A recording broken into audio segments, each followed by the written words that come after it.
Hi hello friends, welcome back to our channel. ഇനി വരാൻ പോകുന്ന ഒരു അപ്കമിങ് എപ്പിസോഡിൻ്റെ റിവ്യൂയിലേക്ക് എല്ലാ കൂട്ടുകാർക്കും സ്വാഗതം.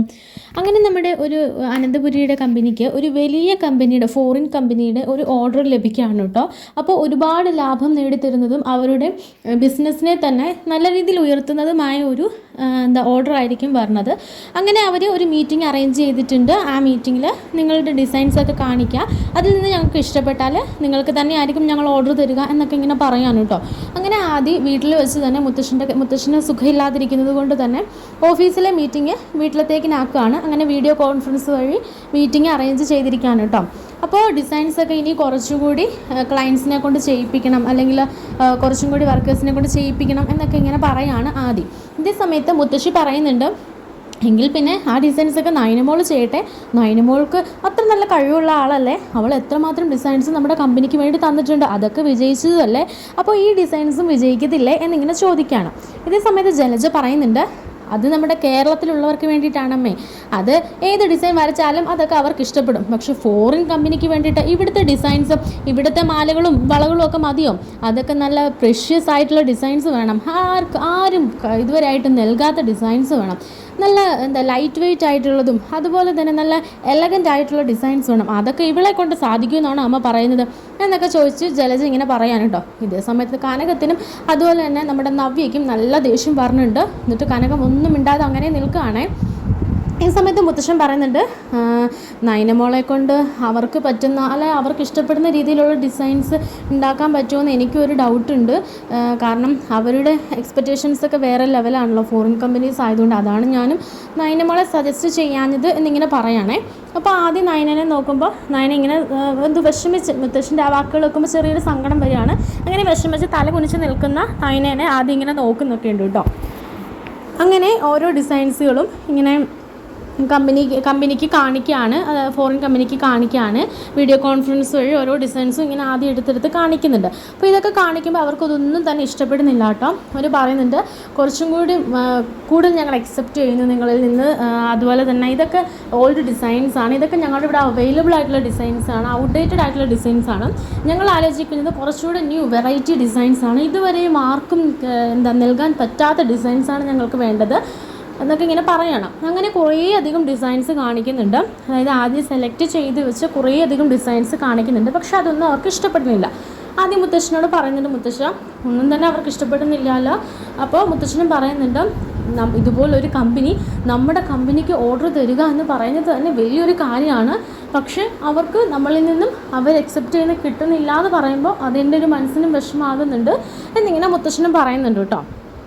ഈ സമയത്ത് നമ്മുടെ കനകമാണെങ്കിൽ നയനേനെ വിളിക്കുകയാണ്, നീ ഇനി വന്നേ, ഒരു കാര്യമുണ്ട് എന്ന് പറഞ്ഞിട്ട് നയനേനെ റൂമിലേക്ക് കൂട്ടിക്കൊണ്ട് പോകുകയാണേ. അങ്ങനെ റൂമിൽ ചെന്നിട്ട്, എന്താമേ എന്തിനെന്നെ വിളിച്ചത്? അവിടെ എന്തെങ്കിലും ആർക്കെങ്കിലും ആവശ്യമുണ്ടെങ്കിൽ എന്തെങ്കിലും എടുത്തു കൊടുക്കാനൊക്കെ ഉണ്ടെങ്കിൽ ഞാൻ ഇവിടെ നിൽക്കണ്ടേ, എന്തിനാമ്മ എന്നെ വിളിക്കുന്നത് എന്ന് ചോദിക്കുമ്പോൾ അതൊക്കെ ഉണ്ട്. അവർ പറഞ്ഞു കേട്ടോ, നിന്നെ കൊണ്ട് ആ ഡിസൈൻ ഉണ്ടാക്കാൻ സാധിക്കത്തില്ലെന്ന് ആ ജലജ പറഞ്ഞത് കേട്ടോ. അതൊന്നും എനിക്ക് സഹിക്കാൻ പറ്റുന്ന കാര്യമില്ല. എൻ്റെ മകളുടെ കഴിവ് എനിക്ക് നന്നായിട്ടറിയാം. നീ എന്തുമാത്രം ശിലകൾ ഉണ്ടാക്കിയിട്ടുണ്ട്. അതെല്ലാം ഓരോ വീടുകളിൽ ചെന്നപ്പോഴും അതെല്ലാം ഒരു ശില മാത്രമായിരുന്നു. പക്ഷേ അവർ ഓരോ ദിവസം മന്ത്രങ്ങളും വഴിപാടുകളും എല്ലാം ചെയ്ത് അതൊരു ഭഗവാനായി മാറിയിട്ടുണ്ട്.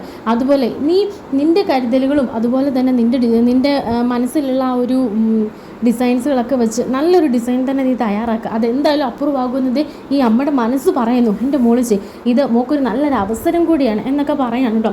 അമ്മ എന്താ പറയുന്നത്? നമ്മൾ ഈ സാധാരണ ഞാൻ ഇത്രയും കാലം ചെയ്തുകൊണ്ടിരുന്ന പോലത്തെ ഡിസൈൻസ് അല്ല അവർക്ക് വേണ്ടത്.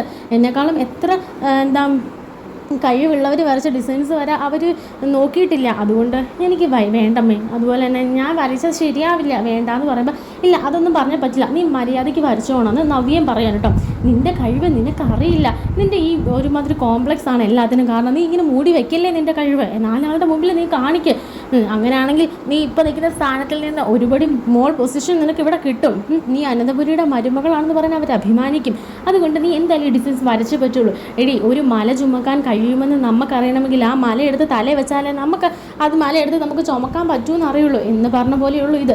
നീ ഒരു ഡിസൈൻസ് വരയ്ക്കും, അതെന്തായാലും അപ്പുറം ചെയ്യുന്നത് എനിക്കറിയാം, നിൻ്റെ കഴിവ് എനിക്ക് നന്നായിട്ട് അറിയാം എന്നൊക്കെ പറഞ്ഞിട്ട് രണ്ടുപേരും കൂടെ നമ്മുടെ നയനെ എൻകറേജ് ചെയ്യാൻ കേട്ടോ. അത് കേൾക്കുമ്പോൾ നയന പറഞ്ഞിട്ട്, ഓ ശരി ഞാൻ വരയ്ക്കാം എന്ന് പറയാണ്. അങ്ങനെ പെട്ടെന്ന് തന്നെ കനക ഒരു ടേബിളും അതുപോലെ തന്നെ പേപ്പറും പേന എല്ലാം എടുത്തുകൊണ്ട് കൊണ്ട് കൊടുക്കുകയാണ്. മോൾക്ക് ഞാൻ ജ്യൂസോ എന്തെങ്കിലും കുടിക്കാൻ എടുത്തുകൊണ്ട് വരാം കേട്ടോ എന്ന് പറഞ്ഞിട്ട് കനകയും നവ്യയും അവിടെ നിന്ന് പോകുകയാണ് കേട്ടോ. അങ്ങനെ പിന്നീട് ഇതേ സമയത്ത് തന്നെ നമ്മുടെ ജലജ അഭിയും കൂട്ടിക്കൊണ്ട് റൂമിലേക്ക് പോകണം. എന്താ അമ്മ എന്തിനെന്നെ വിളിച്ചിരിക്കുന്നത്? അവിടെ വീഡിയോ കോൺഫറൻസ് ചെയ്യല്ലേ, അവിടെ നിൽക്കണ്ടേ, എന്തിനാ ഇപ്പം അമ്മ എന്നെ വിളിച്ചത്? എടാ ഇത് നമുക്ക് നല്ലൊരു അവസരം. എന്തിന് അല്ല, നീ ഒരു നല്ലൊരു ഡിസൈൻ ചെയ്യുക. നീ ഇപ്പോൾ കണ്ടോ എല്ലാ ഡിസൈൻസും അവർ വേണ്ടാന്ന് പറഞ്ഞ് മാറ്റി. അപ്പോൾ നീ ഒരു നല്ല ഡിസൈൻസ് ചെയ്ത് അത് അവർക്ക് ഇഷ്ടപ്പെടുകയാണെങ്കിൽ നിൻ്റെ സ്ഥാനം വേറെ ലെവലാകും. പിന്നെ നീ നിൻ്റെ കമ്പനിയിൽ നിൻ്റെ പൊസിഷൻ തന്നെ വേറെ ലെവലാകും. അങ്ങനെ അതിനെ ആ MD സ്ഥാനത്ത് നിന്ന് ഒഴിവാക്കിയിട്ട് നിന്നെ ആ കസാരയിൽ ഇരുത്തണം. അതാണ് എൻ്റെ ആഗ്രഹം. ആ ആഗ്രഹം നടക്കണം. നീ എങ്ങനെയെങ്കിലും ഡിസൈൻ വരച്ചേ പറ്റൂ. അമ്മ എനിക്കതിനൊന്നും അറിയില്ലല്ലോ. എടാ അറിയില്ലല്ലോ എന്ന് പറഞ്ഞ് ഇങ്ങനെ ഇരിക്കല്ലേ. നിനക്ക് നിന്നെ തന്നെ ഒരു വിശ്വാസം വേണം. നിന്നിൽ എനിക്കുള്ള അത്രയും വിശ്വാസം പോലും നിനക്കില്ലാതായി പോയല്ലോടാ. നീ എൻ്റെ മകൻ തന്നെയാണോ? എടാ നെറ്റിലടിച്ച് നോക്കിയാൽ കുറേ ഡിസൈൻസ് കിട്ടില്ലേ, അതൊക്കെ വെച്ച് എന്തെങ്കിലുമൊക്കെ ഒന്ന് തല്ലിക്കൂട്ടി നീ ഒന്ന് നോക്ക്, പരിശ്രമിച്ച് നോക്ക്, ശരിയാകും. നെറ്റിൽ ഇപ്പോൾ അവൈലബിൾ ആകാത്ത എന്താ ഉള്ളത്? കുറച്ച് ഡിസൈൻസ് എല്ലാം കൂടെ മെർജ് ചെയ്ത് വല്ലതും എന്തായാലും എനിക്കറിയില്ല. ഇപ്പം ഡിസൈൻസും കൂടെ നീ വന്നേക്കണം, ഞാൻ നിനക്ക് കുടിക്കാൻ ജ്യൂസ് വല്ലതും എടുത്തുകൊണ്ട് വരാട്ടോ എന്നിങ്ങനെ അഭിയോടും പറയണം. അങ്ങനെ അഭിയാണെങ്കിൽ ലാപ്പിലെല്ലാം ഇങ്ങനെ തപ്പുന്നുണ്ട്. കുറേ അധികം ഫോറിൻ ഡിസൈൻസ് എല്ലാം കൂടെ തപ്പി അതെല്ലാം സെറ്റപ്പ് ചെയ്യാനൊക്കെ ശ്രമിക്കുന്നൊക്കെ ഉണ്ട് കേട്ടോ. ഒന്നും തന്നെ അങ്ങനെ ശരിയാവണില്ല. ഇതേ സമയത്ത് നമ്മുടെ നയനാണെങ്കിൽ നല്ല എലഗൻ്റ് ആയിട്ടുള്ള ഒരു ഡിസൈൻ വരച്ചിട്ടുണ്ട്. അങ്ങനെ നവ്യയും കനകവും കൂടെ വന്ന ഡിസൈൻസ് നോക്കുമ്പം അടിപൊളിയാണ് എന്ന് അവർ പറയുന്നുണ്ട്. എന്തായാലും സെലക്ട് നല്ല സൂപ്പറായിട്ടുണ്ട് എന്നൊക്കെ ഇങ്ങനെ പറയുന്നുണ്ട്. അങ്ങനെ ഇതേ സമയത്ത് നമ്മുടെ ഫോറിൻ കമ്പനി 5 മിനിറ്റ് ബ്രേക്കാണെന്ന് പറഞ്ഞിട്ടുണ്ട്. നിങ്ങൾ കുറച്ചും കൂടെ ന്യൂ ആയിട്ടുള്ള എന്തെങ്കിലും ഉണ്ടെങ്കിൽ കാണിക്ക്, കുറച്ച് നമുക്കൊരു 5 മിനിറ്റ് ബ്രേക്ക് എടുക്കാമെന്ന് ഇങ്ങനെ പറയുകയാണ്. അങ്ങനെ എല്ലാവരും ചായയൊക്കെ കുടിച്ചുകൊണ്ടിരിക്കുന്ന സമയത്തായിരിക്കും നമ്മുടെ നവ്യ ആരും കാണാതെ ആ ഡിസൈൻസ് കൊണ്ടുവന്ന് ടേബിളിൽ ആദ്യയുടെ ഡിസൈൻസിൻ്റെ കൂട്ടത്തിൽ തന്നെ അത് വെക്കുകയാണ്. ആദ്യം ഒന്നും അത് കാണുന്നില്ലേ. അങ്ങനെ ഓരോ ഡിസൈൻസ് ബ്രേക്കിന് ശേഷം ആ ഫോറിൻ കമ്പനീനെ ഇങ്ങനെ കാണിച്ചുകൊണ്ടേ ഇരിക്കുകയാണ്. അവർ വേണ്ട, ഇത് ശരിയാവില്ല, ഇത് ഞങ്ങളിൽ അവൈലബിൾ ആണ്, ഓക്കെ നെക്സ്റ്റ് എന്നിങ്ങനെ പറഞ്ഞുകൊണ്ടിരിക്കുമ്പോൾ നമ്മുടെ നയന വരച്ച ആ ഡിസൈന് കാണുകയാണ് കേട്ടോ. അത് കാണുമ്പോൾ വാവ് ഇറ്റ്സ് വെറൈറ്റി ഡിസൈൻ എന്നൊക്കെ ഇങ്ങനെ പറയണം. നല്ല രസമുണ്ട്. എന്തായാലും ഇത് നമുക്ക് അപ്രൂവ് ചെയ്യാം, ഞങ്ങൾക്കിത് ഒരുപാട് ഇഷ്ടപ്പെട്ടു. ഇതിൻ്റെ തന്നെ വെറൈറ്റി മോഡലാണ് ഞങ്ങൾ അക്സെപ്റ്റ് ചെയ്യുന്നത്. ഇത് മതിയായിരിക്കും. എന്തായാലും ആദ്യം കൺഗ്രാജുലേഷൻസ്, സൂപ്പറായിട്ടുണ്ട്. ഞങ്ങൾ നിങ്ങളിൽ നിന്ന് അക്സെപ്റ്റ് ചെയ്തത് ഇതാണ്. അതെന്തായാലും നിങ്ങൾ ഞങ്ങൾക്ക് തന്നിട്ടുണ്ട്. അപ്പോൾ ഇതിൻ്റെ തന്നെ കുറച്ച് വെറൈറ്റീസ് ഇന്ന് തന്നെ കമ്പനിയിലേക്ക് അപ്രൂവ് ചെയ്യാൻ നിങ്ങൾക്ക് തന്നെ ഞങ്ങൾ ഓർഡർ നൽകാം എന്നിങ്ങനെ വാക്ക് കൊടുക്കുകയാണ് കേട്ടോ. അത് കേൾക്കുമ്പോൾ ആദ്യം ഒരുപാട് സന്തോഷമാകാണ്. അങ്ങനെ മുത്തശ്ശനോടൊക്കെ പറയാണ് കമ്പനി അപ്രൂവ് ചെയ്ത് മുത്തശ്ശ ഒരുപാട് സന്തോഷം, നമ്മുടെ കമ്പനി ഉയർച്ചയിലേക്ക് എത്താൻ പോവുകയാണ് എന്നൊക്കെ ഇങ്ങനെ പറയാണ്. അപ്പോൾ ആരാ ഡിസൈൻ വരച്ചത്, ഏത് കുട്ടിയാണ് എന്നിങ്ങനെ ചോദിക്കുകയാണ്. ആ സമയത്തായിരിക്കും ആദ്യ ബുക്കിൻ്റെ പുറകെ പേപ്പറിൻ്റെ ബാക്കിൽ ആ ഡിസൈൻസ് വരച്ച ആളുടെ ഡീറ്റെയിൽസ് ഉണ്ടോ എന്ന് ചെക്ക് ചെയ്യുന്നത്. പക്ഷേ അതിലുണ്ടായിരിക്കില്ല.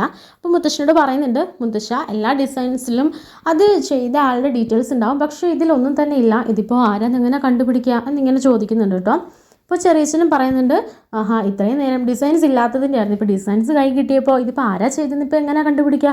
ആ ഫോറിൻ കമ്പനി എന്തെങ്കിലും കറക്ഷനോ മറ്റോ എന്തെങ്കിലും ചോദിച്ചാൽ നമ്മൾ എന്ത് പറയും? ഇതിപ്പോൾ വല്ലാത്ത പൊല്ലാപ്പായിൽ പോയല്ലോ, ഇതിപ്പോൾ ആരാ ചെയ്തെന്ന് എങ്ങനെ കണ്ടുപിടിക്കും എന്നൊക്കെ ഇങ്ങനെ ആലോചിക്കുകയാണേ. ഇതേ സമയത്ത് ജലജയ്ക്ക് ഐഡിയ തോന്നുകയാണ്.